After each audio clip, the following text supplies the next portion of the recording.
오직 성령의 열매는 사랑과 기쁨과 화평과 오래 참음과 자비와 착함과 신실함과 온유와 절제입니다.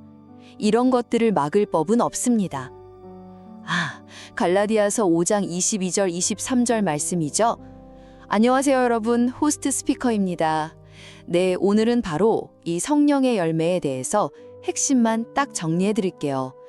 이 구절은요, 사도 바울이 갈라디아 교회에 보낸 편지의 일부예요.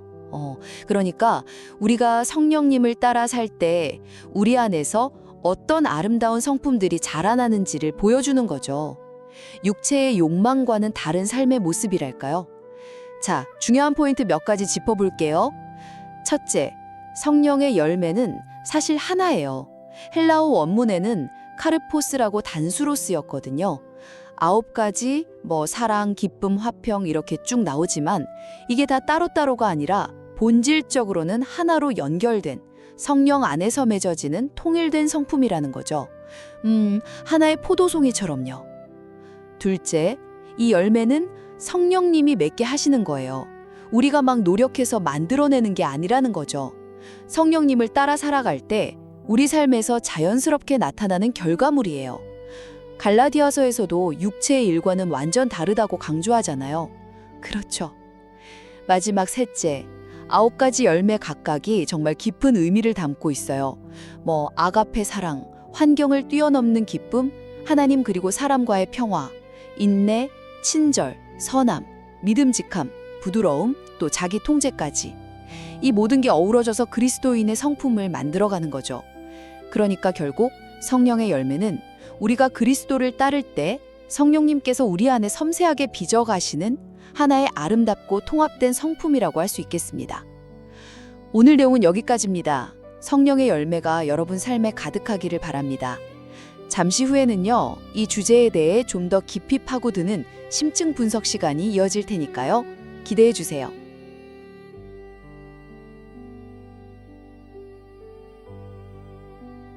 오직 성령의 열매는 사랑과 희락과 화평과 오래 참음과 자비와 양선과 충성과 온유와 절제니 이 같은 것을 금지할 법이 없느니라. 갈라디아서 5장 22절과 23절 말씀입니다. 안녕하세요. 성경의 이 구절, 갈라디아서 5장 22절과 23절 말씀을 마음에 품고 더 깊이 알고 싶어 하시는 당신과 함께 그 의미 속으로 차분히 걸어 들어가 보는 시간입니다. 네, 안녕하세요. 이 구절 정말 많은 분들이 좋아하시죠. 익숙하면서도 이렇게 다시 들여다보면 항상 새롭고 기쁜 울림을 주는 말씀인 것 같아요. 오늘은 이 말씀이 우리에게 어떤 이야기를 들려주는지 좀 귀 기울여 봤으면 합니다. 네, 맞아요. 성령의 열매, 이 표현 자체가 참 많은 생각을 하게 만들어요. 오늘은 이 구절의 의미를 좀 더 깊이 그리고 다각도로 함께 살펴보려고 하는데요. 먼저 이 말씀이 어떤 맥락에서 나왔는지부터 짚어보는 게 좋겠죠. 바로 앞 구절들을 보면 분위기가 완전히 다르잖아요. 네, 그렇죠. 갈라디아서 5장 19절부터 21절까지는 육체의 일들이라고 해서 음행, 더러움, 다툼, 시기, 분노 이런 것들이 쭉 나열되는데 성령의 열매는 이것들과 아주 선명하게 대조되고 있어요. 왜 이렇게 나란히 뒀을까요? 그게 아주 중요한 시작점입니다. 바울 사도는 여기서 정말 명확하게 두 가지 삶의 방식을 대비시키고 있는 거예요. 하나는 그냥 우리 본성, 그 욕망을 따라가는 삶, 그러니까 육체를 따르는 삶이고요. 다른 하나는 우리 안에 계신 성령님, 그분을 따라가는 삶이죠. 그리고 그 각각의 삶이 어떤 결과를 만들어내는지를 보여주는 겁니다. 육체의 일들은 그 이름처럼 좀 무질서하고 어떨 땐 파괴적이기도 한 그런 모습들이잖아요. 네, 그렇죠. 들을 보여주죠. 단순히 이건 나쁘고 저건 좋다 이런 도덕 목록 제시가 아니에요. 어떤 삶의 원리를 따를 때 우리 존재 자체가 어떻게 변화되는지 그걸 보여주는 거죠. 아, 그렇군요. 그러니까 성령의 열매라는 게 우리가 착하게 살아야지 하고 의지로 애써서 만들어내는 결과물이라기보다는 성령님께 함께 살아갈 때 자연스럽게 우리 안에서 맺어지는 어떤 인격의 변화, 삶의 향기, 그렇게 이해하면 될까요? 네, 정확합니다. 열매라는 비유 자체가 사실 그걸 말해주고 있죠.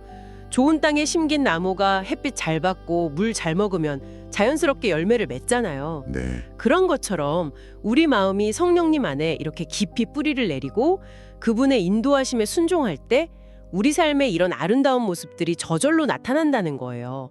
억지로나 강요가 아니라 생명의 자연스러운 발현인 거죠. 생명의 자연스러운 발현. 아, 그 표현 참 좋네요. 마음에 와닿아요. 그런데 여기서 정말 흥미로운 지점이 하나 있어요.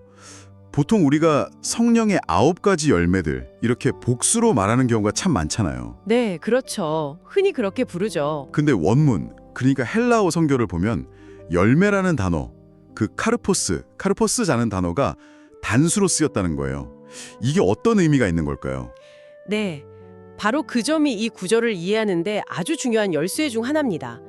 열매가 단수형이라는 거, 이게 뭘 뜻하냐면요. 여기에 나열된 9가지 성품들이 각자 따로따로 떨어진 별개의 덕목들이 아니라는 겁니다. 예를 들면 사과나무에서는 사과가 열리고 배나무에서는 배가 열리는 것처럼 그렇게 존재하는 게 아니라는 거죠. 아, 그럼 이 9가지는 분리된 게 아니라 하나의 근원, 그러니까 성령님에게서 나오는 통합된 성품의 여러 다른 모습이다, 이렇게 봐야 하는 거군요. 마치 무지개 색깔이 다양하지만 결국은 하나의 빛에서 나오는 것처럼요. 바로 그거예요. 딱 맞는 비유네요. 성령이라는 그 하나의 생명의 근원에서 흘러나오는 온전한 그리스도의 성품. 그것이 우리 삶의 여러 영역에서 때로는 사랑으로, 때로는 기쁨으로, 또 평화로, 인내로 이렇게 나타나는 거죠. 아하, 그래서 어떤 사람은 사랑의 열매는 잘 맺는데 희락의 열매는 아직 부족해, 이런 식으로 딱딱 분리해서 생각하기보다는요, 성령 안에서 우리가 점점 자라갈수록 이 모든 성품들이 함께 아주 유기적으로 성숙해 간다, 이렇게 이해하는 게 훨씬 더 기쁜 의미에 가깝습니다. 와, 듣고 보니 그 의미가 훨씬 풍성하게 다가오네요. 우리가 쉽게 나는 인내는 좀 하는데 사랑이 부족한 것 같아, 이렇게 생각하기 쉬운데 사실은 그게 아니라 성령 안에서 하나의 온전한 성품으로 함께 자라가는 거군요. 물론 라틴어 번역본 불가타에서는 이 열매, 프럭투스라는 단어가 단수, 복수 구분이 좀 모호해서 열매들로 해석될 여지가 있었고, 이게 나중에 카톨릭 전통에서는 12가지 열매 목록으로 발전하는 데 영향을 주기도 했다는 그런 배경도 흥미롭긴 합니다만, 네, 그런 흐름도 있었죠. 그래도 역시 원문의 강조점은 하나의 열매라는 거네요. 네, 맞습니다. 원문의 의미에 충실할 때 우리는 성령께서 우리 안에서 이루시는 일이 단순히 어떤 덕목 몇 개를 개선하는 게 아니라 우리 존재 전체, 전 인격적인 변화, 그러니까 바울이 말하는 새로운 피조물로 우리를 빚어가시는 과정이라는 걸 더 분명하게 깨닫게 되죠. 네. 그럼 이제 그 하나의 열매가 우리 삶에서 구체적으로 어떤 맛과 향기로 나타나는지 그 9가지 모습을 하나씩 좀 음미해 볼까요? 좋습니다. 첫 번째는 뭐니 해도 사랑이죠. 아가페. 근데 이 아가페라는 단어에는 정말 특별한 의미가 담겨 있다고 들었어요. 네, 맞아요. 아가페는 우리가 보통 일상에서 쓰는 사랑하고는 그 결이 좀 다릅니다. 어떤 조건이나 내 감정에 따라서 막 변하는 그런 인간적인 사랑이 아니고요. 나를 내어주면서 상대방의 유익을 먼저 구하는 아주 희생적이고 무조건적인 사랑을 의미하죠. 하나님께서 죄인인 우리를 먼저 사랑하셔서 독생자까지 보내주신 그 사랑 있잖아요. 바로 그 사랑의 본질을 담고 있는 단어예요. 성령님이 우리 안에 계실 때 우리는 비로소 이런 아가페의 사랑을 조금이나마 실천할 수 있는 힘을 얻게 되는 거죠. 나를 내어주는 사랑이라 정말 깊고 어렵지만 동시에 가장 근본이 되는 열매인 것 같아요. 두 번째는 희락, 카라인데요. 이것도 그냥 막 웃고 즐거워하는 그런 감정하고는 좀 다른 차원의 기쁨이겠죠. 그렇습니다. 카라는 어떤 상황이나 환경에 따라서 막 휙휙 바뀌는 그런 기쁨이 아니에요. 우리 존재 깊은 곳에서부터 이렇게 샘솟는 그런 기쁨입니다. 하나님과의 관계가 바를 때 누리는 평안함, 또 만족감에서 나오는 거죠. 어쩌면 창조주 하나님께서 세상을 다 만드시고 보시기에 참 좋았다 하셨을 때 그 충만한 기쁨과도 좀 연결해 볼 수 있을 것 같아요. 고난 속에서도 소망을 보게 하고 슬픔 가운데서도 감사할 이유를 발견하게 하는 힘, 그게 바로 성령님이 주시는 희락입니다. 이야, 세상이 주는 기쁨과는 정말 다르네요. 세 번째는 화평, 에이레네입니다. 보통 평화라고도 번역하는데 어떤 의미를 담고 있을까요? 그걸 넘어서는 훨씬 더 적극적이고 충만한 개념이에요. 가장 먼저는 죄 때문에 깨졌던 하나님과의 관계가 예수님 안에서 회복되어서 누리는 평화를 의미하고요. 네. 더 나아가서는 사람들 사이의 관계에서 조화와 일치를 이루는 것, 그리고 우리 마음속 깊은 곳의 어떤 고요함과 안정감까지 다 포함하는 말입니다. 모든 것이 제자리를 찾고 온전하게 다 연결된 상태, 그게 바로 에이레네죠. 하나님과의 관계, 이웃과의 관계, 그리고 내 안의 평화까지 다 어우르는 거군요. 네 번째는 오래 참음, 마크로투미아입니다. 인내랑 좀 비슷해 보이는데 어떤 차이가 있을까요? 마크로투미아는 그냥 이를 악물고 막 견디는 그런 소극적인 인내하고는 조금 달라요. 이건 다른 사람들의 잘못이나 좀 부족한 모습에 대해서 쉽게 화내거나 포기하지 않고 너그럽게 기다려주는 마음을 주로 의미합니다. 특히 관계 속에서 어려움이 있을 때 막 복수하거나 실망하는 대신에 소망을 가지고 끝까지 품어주는 그런 좀 적극적인 인내라고 할 수 있죠. 하나님께서 우리를 얼마나 오래 참고 기다려주시는지를 생각해보면 이해가 쉬울 거예요. 우리도 다른 사람들을 그렇게 대하는 성품인 거죠. 라피너 번역에서는 이걸 순간적인 인내랑 좀 오랫동안 지속되는 인내로 나누어 보기도 했었고요. 다른 사람을 향한 너그러운 기다림. 그렇군요. 다섯 번째는 자비, 크리스토테스입니다. 이건 어떤 모습일까요? 크레스토테스는 쉽게 말하면 친절함, 상냥함, 너그러움 이렇게 번역할 수 있어요. 다른 사람의 필요에 좀 민감하게 반응해주고 부드럽고 따뜻하게 대하는 태도를 말하는 거죠. 그냥 악의가 없는 것을 넘어서서 적극적으로 선의를 베풀고 호의를 보이는 그런 마음씨라고 할 수 있겠습니다. 듣기만 해도 마음이 따뜻해지는데요. 여섯 번째는 양선, 아가토스 시네입니다. 방금 들은 자비랑 좀 비슷하게 들리기도 하는데요. 네, 비슷해 보이지만 강조점에 약간 차이가 있어요. 자비, 크레스토테스가 주로 태도나 마음씨의 부드러움, 친절함에 초점을 맞춘다면요. 양선, 아가토시네는 좀 더 적극적으로 선, 그 자체를 추구하고 실천하려는 의지나 행동을 더 강조하는 개념입니다. 의지요? 네, 도덕적인 올바름, 어떤 정의로움을 행하고자 하는 열정, 또 활동성까지 포함하는 거죠. 그래서 때로는 잘못된 것을 바로잡으려는 어떤 단호함으로 나타날 수도 있어요. 선을 행하려는 적극적인 의지까지 포함된 말이군요. 일곱 번째는 충성, 피스티스입니다. 근데 이 단어는 믿음이라고도 번역되지 않나요? 맞아요. 피스티스는 믿음이라는 뜻도 있고 또 신실함, 믿음직함이라는 의미가 함께 가지고 있습니다. 여기서는 후자의 의미가 좀 더 강하다고 볼 수 있어요. 하나님 앞에서나 또는 사람들 앞에서나 맡겨진 일에 대해서 책임감을 가지고 끝까지 성실하게 임하는 태도를 말합니다. 네네. 마치 그 달란트 비유에서 주인이 착하고 충성된 종아 하고 칭찬했던 것처럼 변함없이 신뢰할 수 있는 그런 모습이죠. 물론 이런 신실함은 결국 하나님과 그분의 약속에 대한 깊은 믿음, 즉 피스티스의 뿌리를 두고 있는 거고요. 믿음직하고 신실한 모습. 여덟 번째는 온유, 프라우티스인데요. 이게 흔히 좀 약하거나 힘없는 모습으로 오해하기 쉬운데 원래 의미는 좀 다르다고 들었어요. 네, 그거 정말 중요한 지점이에요. 프라우테스는 나약함이나 소극적인 태도가 절대 아닙니다. 오히려 힘과 능력을 가지고 있으면서도 그걸 함부로 막 휘두르지 않고 스스로를 잘 통제하면서 겸손하고 부드러운 태도를 유지하는 것. 그걸 의미해요. 힘이 있는데도요? 그렇죠. 마치 잘 길들여진 강한 말처럼요. 힘은 있지만 주인의 통제 아래에 있는 상태죠. 예수님께서 직접 나는 마음이 온유하고 겸손하니 마태복음 11장 29라고 당신의 성품을 표현하셨는데 그때 쓰인 단어가 바로 이 프라우테스입니다. 강함과 부드러움이 조화된 성품이죠. 힘이 있지만 통제된 부드러움. 와, 정말 매력적인 성품이네요. 마지막 아홉 번째는 절제, 앵크라티아입니다.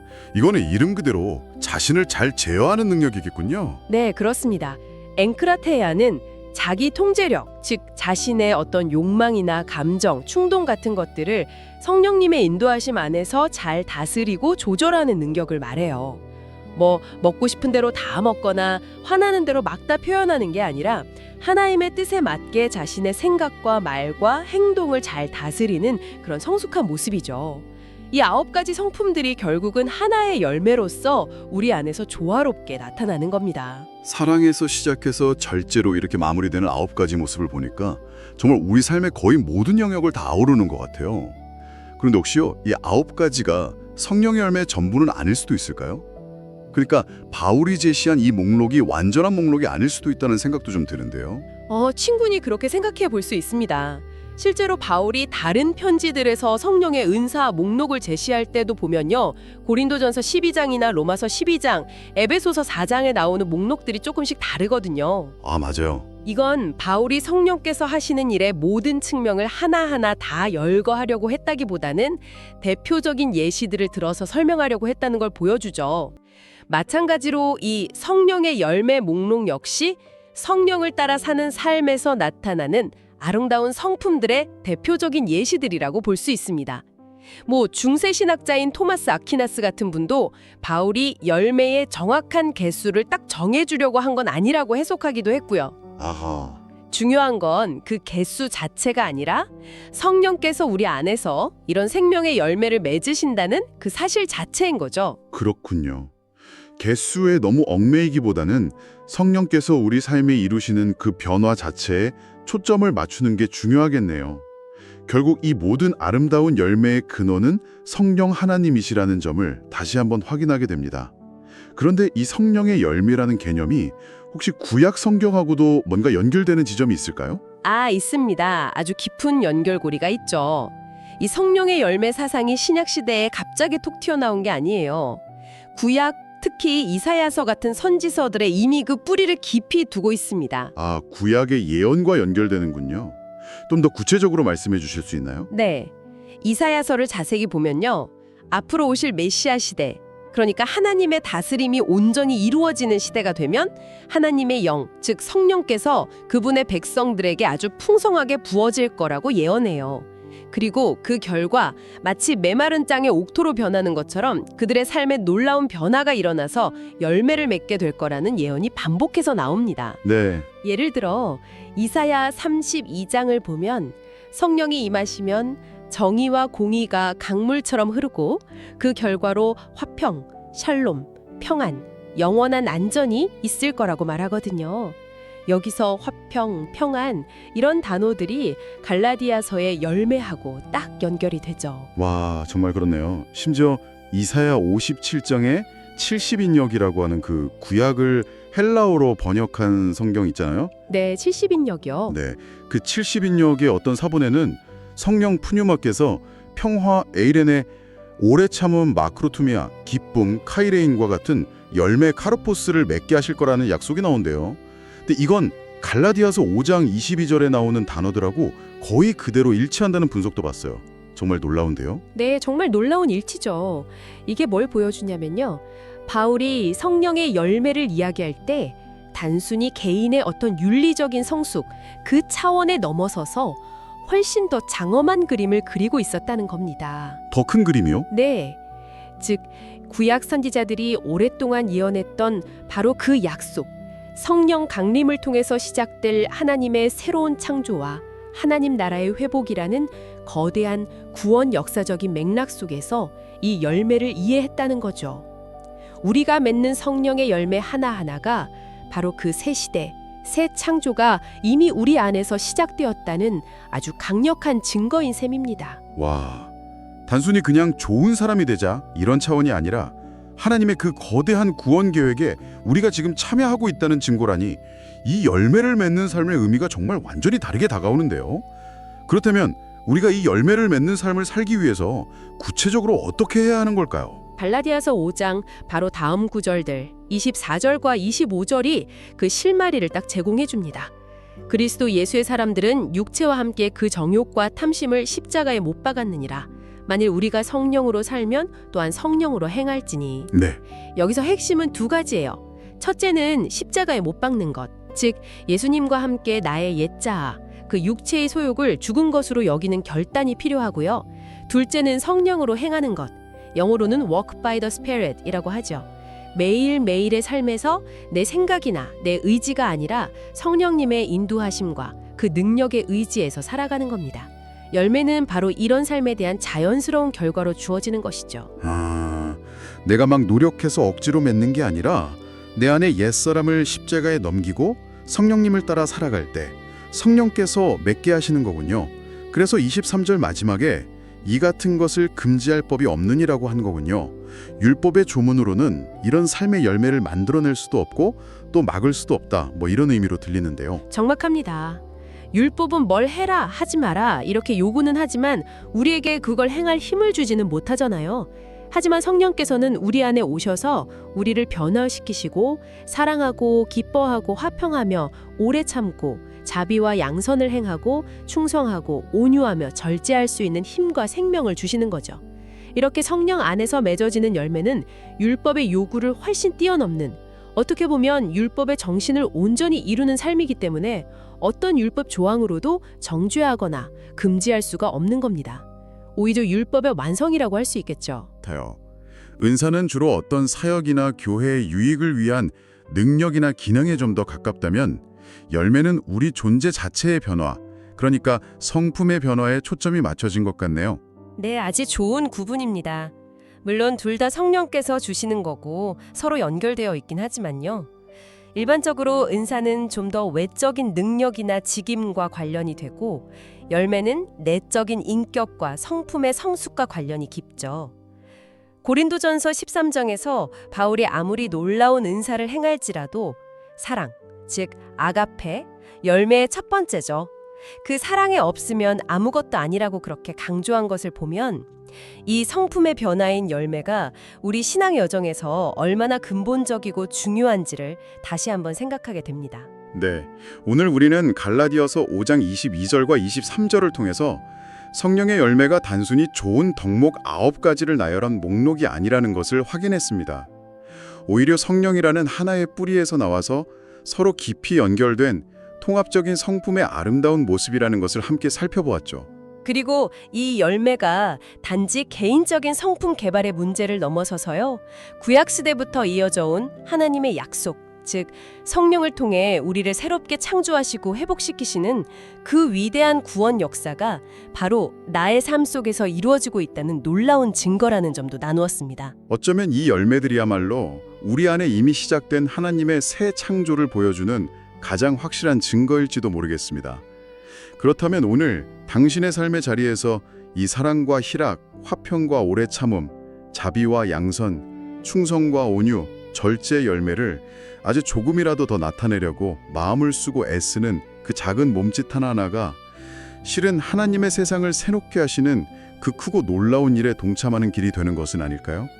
잠시 이 질문을 마음에 품고 돌아보는 시간을 가져보시면 좋겠습니다. 네, 오늘 이렇게 귀한 말씀을 함께 나눌 수 있어서 저도 참 감사했습니다. 이 시간이 당신의 마음에 작은 울림과 또 위로가 되었기를 바랍니다. 네, 오늘 함께 나눈 이 성령의 열매라는 깊은 주제에 대해서는요, 잠시 후에 이어질 심층 토론에서 전문가와 함께 더욱 다채롭고 심도 있는 이야기를 나눠볼 예정입니다. 그때 다시 뵙겠습니다.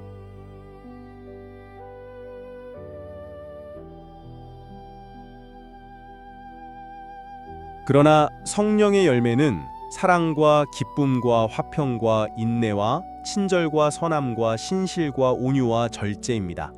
이런 것들을 막을 법이 없습니다. 갈라디아서 5장 23절 표준 세번역.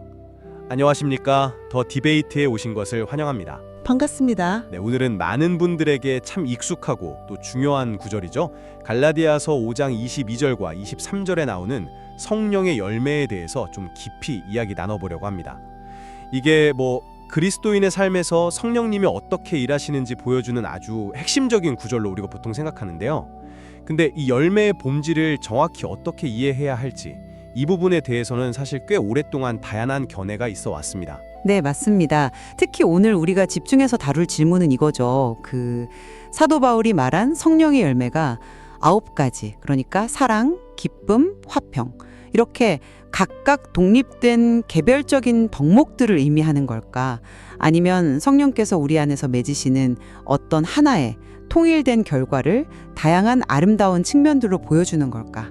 이런 질문입니다. 저는 후자, 그러니까 성령의 열매가 근본적으로는 하나다. 그리고 이 9가지는 그 하나의 풍성함이 드러나는 다양한 모습이다. 이렇게 보는 입장입니다. 저는 조금 다른 관점인데요. 이 9가지 덕목들, 혹은 교회의 오랜 전통 속에서는 12가지로 이야기되기도 했었죠. 이런 특성들이 각각 좀 뚜렷한 의미를 가지고 있고 성령께서 우리 삶의 여러 영역에서 개별적으로 맺게 하시는 그런 구별되는 열매들이라고 생각합니다. 물론 저희 논의는 모두 갈라디아서 본문과 또 그 해석의 역사에 근거해서 진행될 겁니다. 좋습니다. 그럼 제 입장을 먼저 좀 말씀드려 볼게요. 제가 성령의 열매를 본질적으로 하나로 보는 중요한 이유 중 하나는요. 역시 이 구절이 쓰인 원래 언어, 그러니까 그리스어 표현에 좀 주목해야 한다고 생각합니다. 5장 22절에서 열매라고 번역된 단어가 그리스어로는 카르포스인데 이게 단수명사거든요. 네, 단수형이죠. 네. 이게 왜 중요하냐 하면 바로 그 앞에 19절부터 21절까지 보면 육체의 일들이 쭉 나열되잖아요. 근데 거기는 복수 명사 에르가를 썼다는 겁니다. 그러니까 제 생각엔 바울이 이걸 의도적으로 대조시킨 것 같아요. 육체의 욕망을 따르는 삶의 결과는 이런저런 부정적인 모습들로 막 흩어져서 나타나는데 성령을 따르는 삶의 결과는 하나로 통합된 조화로운 특징을 지닌다. 이 점을 좀 강조하려 했던 게 아닌가 싶습니다. 그리고 또 하나는 이 9가지 특성들이 서로 분리돼서 그냥 따로따로 존재하는 게 아니라는 거죠. 굉장히 깊이 연결돼 있고 서로 영향을 줍니다. 예를 들면 제일 먼저 나오는 사랑, 그 아가페라고 하는 이타적인 사랑이 있잖아요. 이게 기쁨이나 화평, 인내 같은 다른 모든 열매들이 자라날 수 있는 어떤 토양과 같다고 할 수 있을 것 같아요.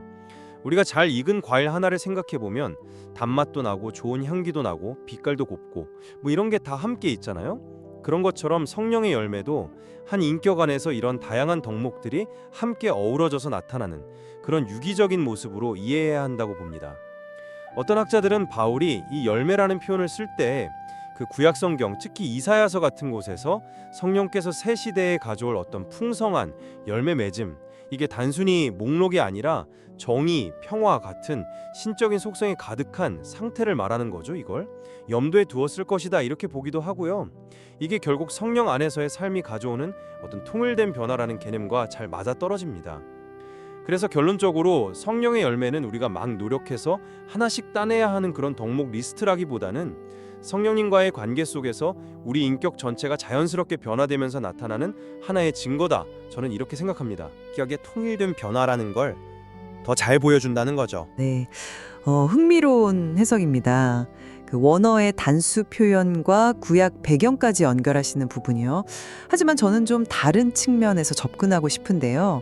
말씀하신 대로 카르포스가 단수 명사인 건 분명 중요한 포인트입니다. 그런데 바울이 그 단수 명사 뒤에 사랑, 기쁨, 화평 이렇게 명확하게 구별되는 9가지 덕목들을 구체적으로 하나하나 나열했다는 사실, 이것도 우리가 그냥 가볍게 볼 수는 없을 것 같아요. 만약에 단지 하나의 통일된 결과만을 강조하려고 했다면 왜 굳이 이렇게까지 상세한 목록을 제시했을까 하는 질문이 생기죠. 오히려 이 목록은 각각의 덕목이 가진 어떤 고유한 중요성, 또 그 가치를 드러내려는 의도로 볼 수도 있지 않을까요?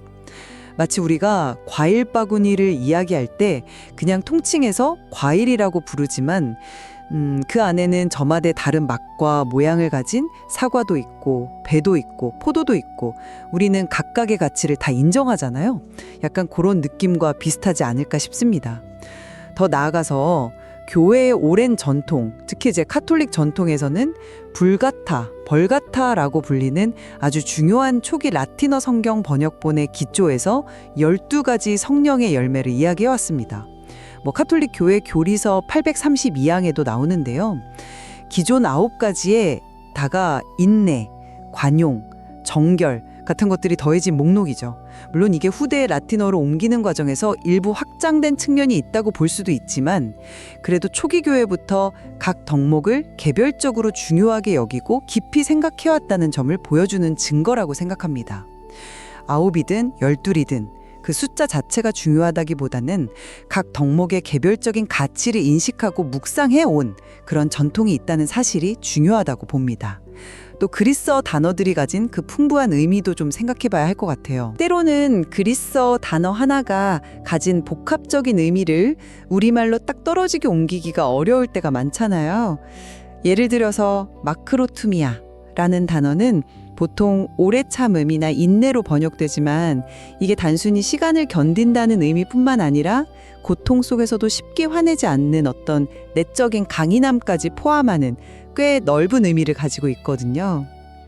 이런 풍부한 의미 때문에 바울이 제시한 9가지 목록이 실제로는 더 세분화되고 구체적인 덕목들을 함축하고 있을 수도 있다는 거죠. 마지막으로 이게 좀 실질적인 건데요. 실제 우리 신앙생활의 관점에서 볼 때 각 덕목을 개별적으로 주목하는 것이 굉장히 유익하다는 겁니다. 예를 들어 절제, 엥그라테아라는 덕목은 우리의 어떤 지나친 욕망을 다스리는 구체적인 싸움과 연결되고, 충성, 피스티스는 관계 속에서의 신뢰와 책임감을 의미하고, 온유, 프라이티스는 힘이 있음에도 불구하고 겸손하고 부드러운 태도를 말하죠. 이처럼 각 덕목은 우리가 삶에서 만나는 구체적인 도전들, 또 관계의 문제들과 직접 연결된다는 겁니다.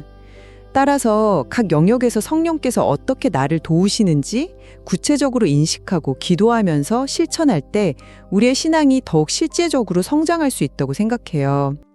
이걸 그냥 단순히 하나의 열매로만 생각하면 어쩌면 이런 구체적인 적용점을 놓칠 수도 있지 않을까 싶습니다. 그래서 결론적으로 각 덕목의 고유성을 인정하는 것이 우리가 삶의 다양한 영역에서 성령의 도우심을 구체적으로 구하면서 성장하도록 돕는다는 입장입니다. 네, 그 카르포스가 단수라는 점, 그리고 9가지 목록이 함께 제시된 점, 이 둘 사이의 해석적 긴장감이 결국 이 논의의 핵심인 것 같네요. 저는 그래도 여전히 그 단수 표현이 지닌 신학적인 의미를 좀 더 강조하고 싶습니다. 앞서 말씀드렸듯이 바울이 육체 일들을 복수로 나열한 것과 의도적으로 대조시키면서 성령의 역사는 분열이 아니라 통일성, 어떤 단편적인 행위들의 집합이 아니라 전인격적인 변화를 가져온다는 것을 분명히 하려 했다는 점이죠. 뭐랄까, 빛은 하나지만 프리즘을 통과하면 여러 색깔로 보이잖아요. 그런 것처럼 성령의 열매도 본질은 하나지만 우리 삶 속에서는 사랑으로 나타나기도 하고 기쁨으로, 화평으로, 또 다른 여러 모습으로 다채롭게 나타나는 것이다, 이렇게 생각합니다. 그 비유 자체는 이해를 돕는 면이 있네요.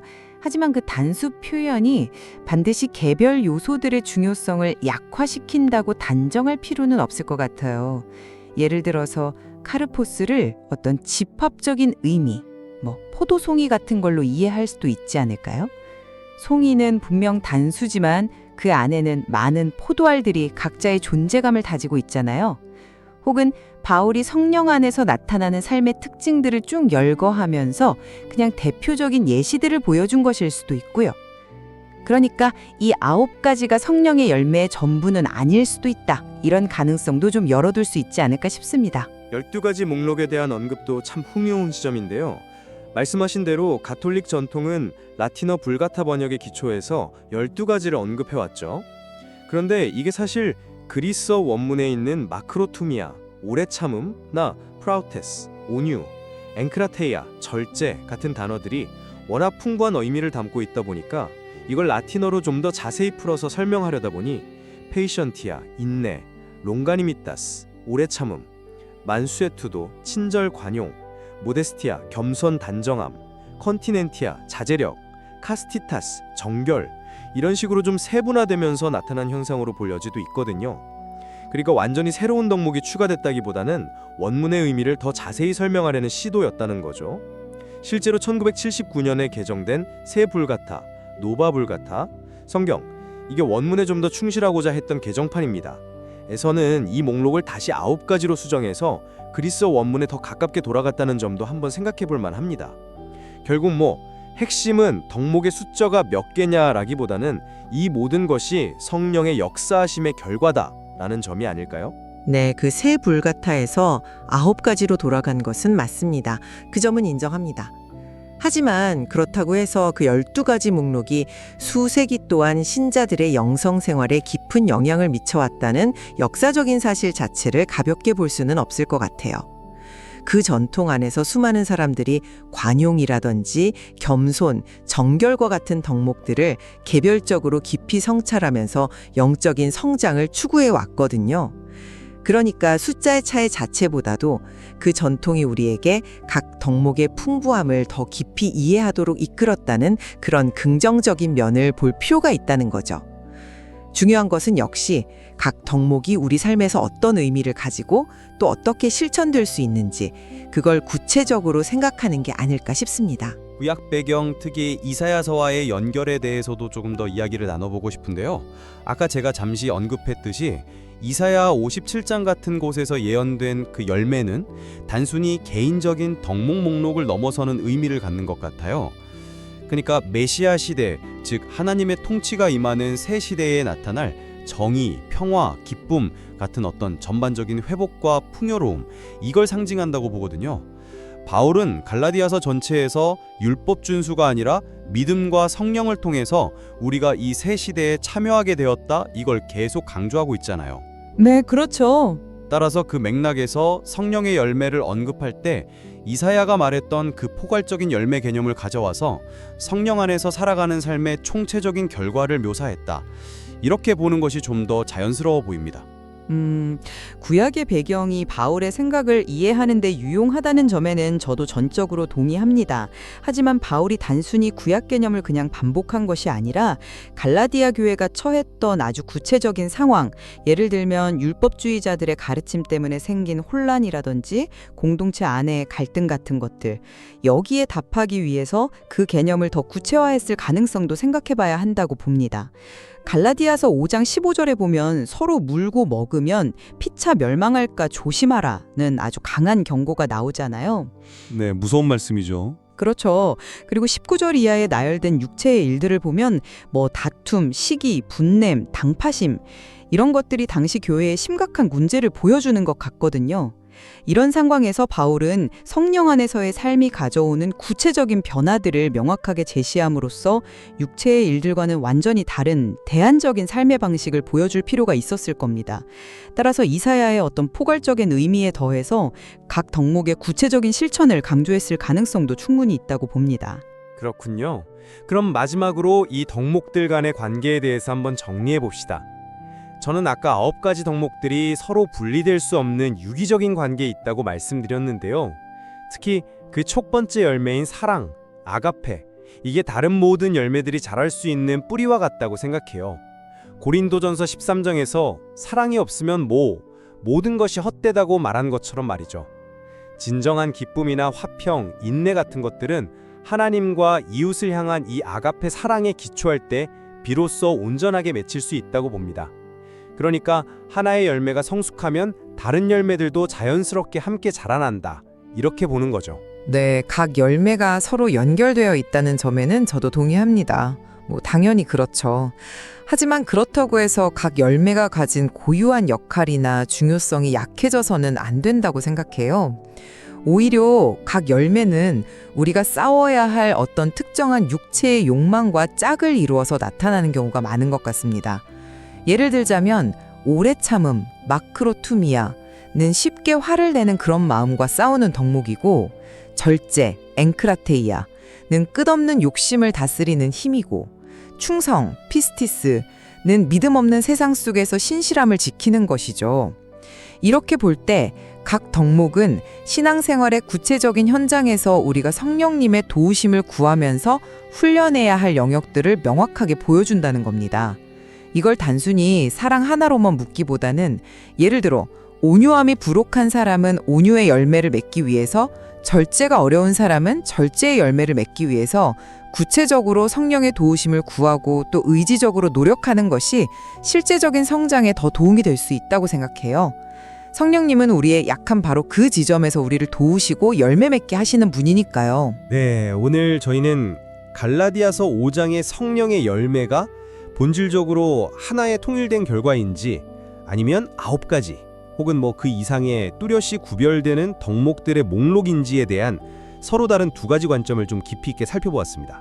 저는 그리스어 원문의 단수 표현 카르포스죠. 그리고 육체 일들과의 대조, 또 구약 성경의 배경, 그리고 이 덕목들 간의 깊은 연결성 같은 것들에 주목하면서 성령의 열매는 성령께서 우리 안에 이루시는 인격 전체의 통일된 변화이고 9가지는 그 하나의 풍성함이 드러나는 다채로운 모습이다 라는 점을 강조했습니다. 이것이 신앙은 분절된 행위가 아니라 온전한 인격의 변화임을 보여준다고 생각하고요.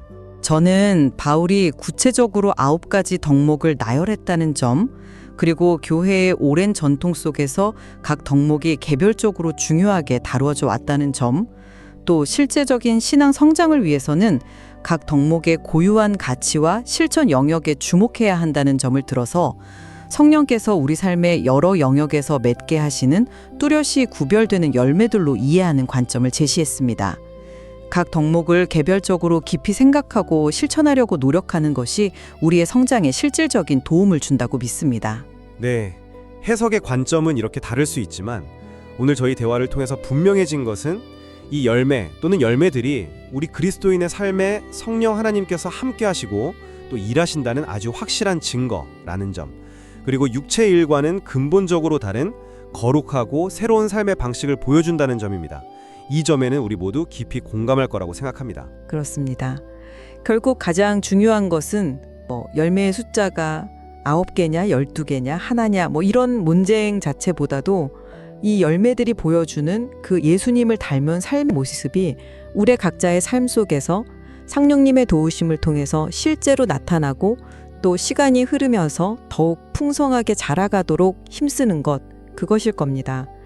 갈라디아서의 이 짧은 구절에 담긴 깊은 가르침은 우리가 계속해서 마음에 새기고 또 삶으로 살아내야 할 참 소중한 메시지라고 생각합니다. 네, 오늘 귀한 나눔 정말 감사했습니다.